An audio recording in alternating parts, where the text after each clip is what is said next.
Happy New Year sa mga saraulong DDS.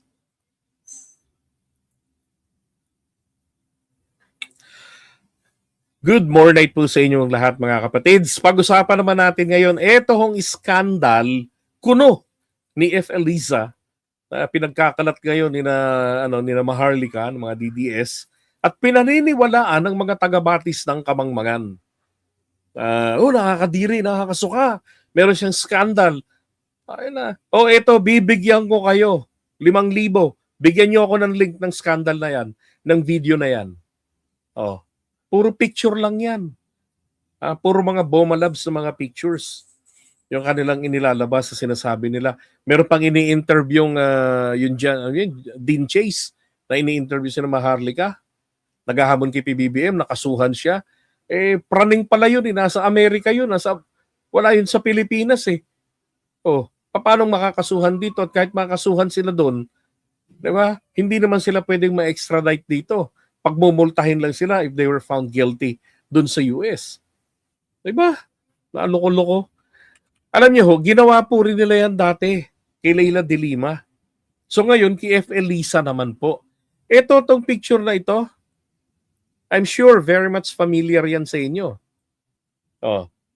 Ito isa sa mga picture na sinabi nila na si Leila de Lima daw ito, no? At tignan nyo naman yung pagkakadali ng editing sa leeg.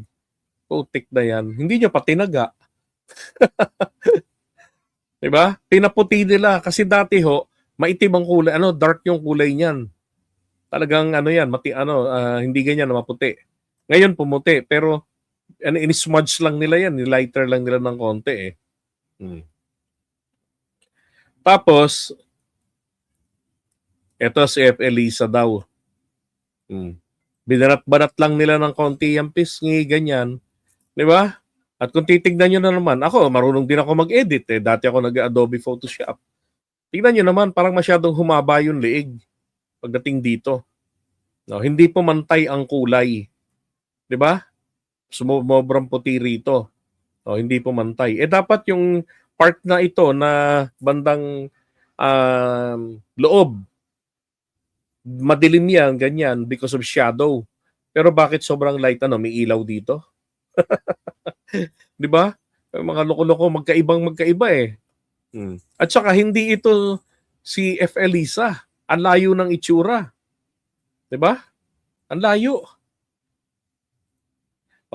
Kaka-edit po nila na wala yung peklat. Ay, peklat yung nunal. Kaka-edit nila para mga tanga. Sa klase pa lang ng ilog, malayo na eh. Kay F. Eliza, malapad yung ganito. Diba? Etong isa, maganda, maayos. Mataas yung nose, yung ilong niya. Magkaiba yung itsura ng ilong nila. Malayo. Dito sa kanila, yung nunal ni F. Eliza sa kaliwang pisngi, napunta po dito sa noo. Ay, nako mga DDS. Diba? Kaya kinakantsawa na ng mga fake news peddler o mga tanga eh. Hindi kayo nag-iisip, hindi kayo nagsusuri. Basta pinaniniwalaan nyo na lang. Pag sinabi sa inyong basta sinabi sa inyo para kay Duterte, kain kayo. Kasi sira ni Marcos, kainin mo, kakainin nyo. Diba? Wala ba talaga kayong klase ng pag-iisip? Dito pa lang, huling-huli na yung skandal ninyo nga video eh. Alam naman na ngayon lang naglagay si F. Eliza ng nunal sa pisngi. Tagal-tagal na yan. Kung bakit ba naman itong picture ninyong inilabas na very, very low ang resolution para maitago yung mga flaws ng editing, pero ako hindi nyo may tatago sa akin kasi makikita ako. Haba ng leeg. Tapos biglang nanaba rito. F. Eliza, ang ikli ng leeg. Diba? Anak ng kamote. Tsaka naging 3 yung guhit. 1, 2, 3. KFL, 2. Tapos ang layo pa ng mukha. Sus. Wala talaga kayong magawa na matino. Tatak nyo yan eh. Pati yung pulburon video. Diba? Invento rin nila eh. O, naalala ko dati ito. Sabi nga rito ni Sen Saltro Otravia, that was December 26 yan. So, this was DDS sex video daw ni PBBM. Ang tagal na po niyan. 2023 pa yan, hindi pa nilalabas nila hanggang ngayon. 2025 na. Oh, sabi, this exactly the same modus operandi used by the DDS back in November 2016 against De Lima. Sandra Cam, yung patay na to, buti naman, explicitly claimed she had deep fake. Umamin kasi ito kalaunan. Videos of De Lima in various compromising positions. Ayan nag-sorry siya. Sorry I was used. Diba? Ito ang picture natin. Ito. Mas mukhang si Sandra Cam nga ito So, pilit lang nilang pinagyan pa ng salamin. Diba? Ito yung sinasabi ko sa iyo, hinanap ko yung video at nakita ko nga ito sa Pornhub. Hindi po talaga si Leila De Lima. Kaya wala rin naman po silang nailabas na video Yung mga DDS, walang nailabas na video. Kala ko meron. Wala. Kasi magkakabukingan. Ito rin sabi niya, Sandra Cam vows to produce deepfake videos of Leila De Lima's complicated life and BBM's coke snorting. If there is a video on Bonget, what are the chances it's already in the hands of foreign powers? In 2004, the U.S. Embassy recorded the Hello Garcia call by wiretapping. Diba ni GMA? Ayun, hello Garcia? Tapos nag-apology siya. I'm sorry.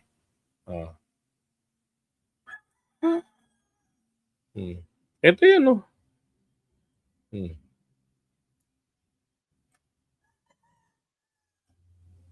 Ganyan sila kabababoy. Saan naman, DDS? Malaking imik ngayon Tama po kapatid.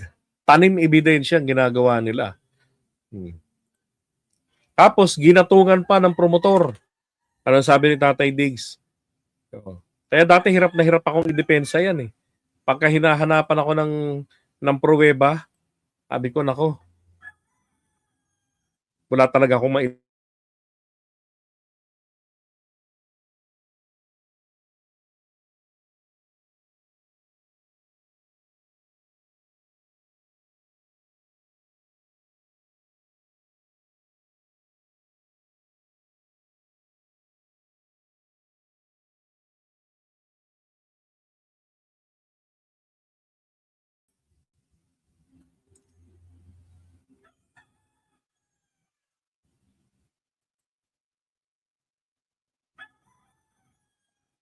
Bayan, nagloloko ang internet natin. May gali.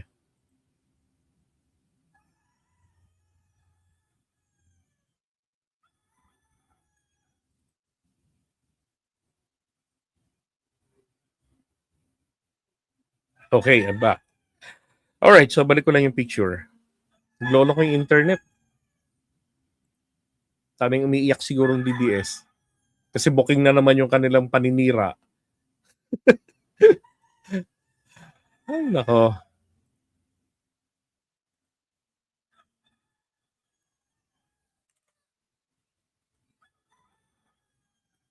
Okay, so eto, gatong pa rito si dating Pangulong Duterte. Ayan yung panggagatong pa niya. Sabi nga, para saan pa, bakit nag-react siya rito? Diba? Sabi niya nga rito tinanong pa nga ito ni Leila De Lima Mr. President, may gusto po ba kayo sa akin? Sabi ni Duterte, ito ang sabi ni Duterte rito. Sus, Mariosep, alam mo, every time I view the video, I lose my appetite. Sabi niya. Nawawala ang gana ko sa kanya. Sabi niya. Pero again, wala pong lumabas na video talaga na ganyan. Tanging si Duterte lang ang kumukumpirma na minapanood siyang video. At eto na nga, kung talagang nawawalan siya ng gana, bakit pa ulit-ulit niyang pinapanood yung video? Sige nga.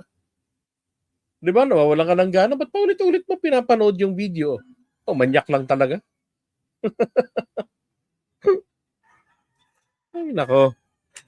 Kaya niya po yung ginawa na inaayunan niya yan, yung existence ng video na kunwari ay napanood niya kahit wala naman talaga siyang mapanood because wala naman talagang ganung video. Hindi nag-i-exist. Para hindi naman mapahiya yung mga nagpo-produce niyan. And besides, obviously talaga na magdudulot ng takot sa sino man nakakalaban sa kanya. 'Di ba? Na hindi siya katulad ng iba na dumidistansya. Siya hindi.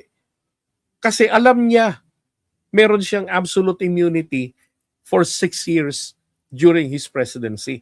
Kaya kahit ano ang kanyang labagin sa batas, hindi siya makakasuhan. Unless isampa ang kaso laban doon, laban sa kanya tungkol doon, pagkatapos ng kanyang panunungkulan. Paano kung lampas na ng prescriptive period, katulad ng mga libelous offenses. Ang prescriptive period is good for 1 year. 'Di ba? Kalukuhan talaga nitong mga to. Walang kasawa-sawa sa fake news. Kita niyo yun. Ay nako, sabi tuloy rito ni Elgin Castillo. Sus Mariosep, alam mo every time I view the video, I lose my appetite, nawawala ang gana ko sa kanya. Sabi, Senator na parent reference to Senator Leila de Lima supposed sa video. Diba? Kagaguhan nga yan eh. Panoorin mo ng panoorin, wala ka palang gana. So, tatak Duterte huyang, tanim ebidensya. 'Di ba? Sabi nga niya, ang natutunan ko, paging piskal, tutunan ko sa paging piskal, hasik ng intriga para makuha mo yung gusto mo. Tapos magtanim ka ng evidence. So ito ganun din, 'di ba? So napahiya sila sa sa mga sa flood control, akala nila mapapabagsak na nila ang Pangulo ron. Akala nila yung rally ng September 21 or yung rally ng Iglesia ni Cristo, diba? O kaya yung rally ng November 30, yun ay magpapabagsak. Kaso hindi eh. Oh. Kaya balik sila. Recycle, balik sila doon sa pulburon. Ngayon naman, yung hindi pa nila napuproduce ng pruweba, eto naman yung matagal na nilang sinasabi na video naman ni PBBM. Meron pang ibang ilalabas sa pictures yung mga yan. Nakesyo yung bakla ron sa Amerika daw na binayaran ni PBBM para tirahin sa wetpacks. Yung mga ganong kababuyan nila, yung mga gawain nila, na pagtatanim ng mga intriga at ebidensya, wag lang silang magmukhang fake news peddler. 'Di ba? Ito yung problema lang natin kasi dapat yung mga nagkakalat ng ganito, alam naman na po ng NBI yan, ng DOJ, hindi na yan pasok sa freedom of expression. 'Di ba? Sabi nga ng Korte Suprema, hindi ito libelous statement, hindi ito slanderous statement kung ang pagpuna, magkaiba po ang pagpuna sa paninira. Tama po ba? Kagaya ng binabanggit na, magnanakaw ang presidente. Bangag. Di ba? Yun po. Hindi po pagpuna yun sa kanyang trabaho, sa kanyang pagganap ng trabaho. Yun ay paninira sa kanyang personalidad. Hindi na po yun ginagarantiyahan ng proteksyon ng freedom ng Constitution natin because hindi na po yan saklaw ng freedom of expression. 'Di ba? Victor ritual. 'Di ba totoo? Magkaiba ang paninirang puri, magkaiba din ang pagpuna. Yun lang hindi ninyo naiintindihan. Sus Mariosep, maawa na lang kayo sa sarili ninyo. Huwag yung hayaang mabuhay na lang kayo sa fake news. Dahil may kakayanan tayong mag-isip. Kayo mayroon. We are rational being. Diba? That's correct. Pure accusing.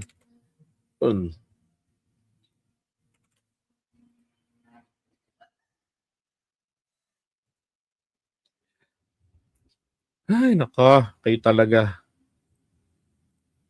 Sabi.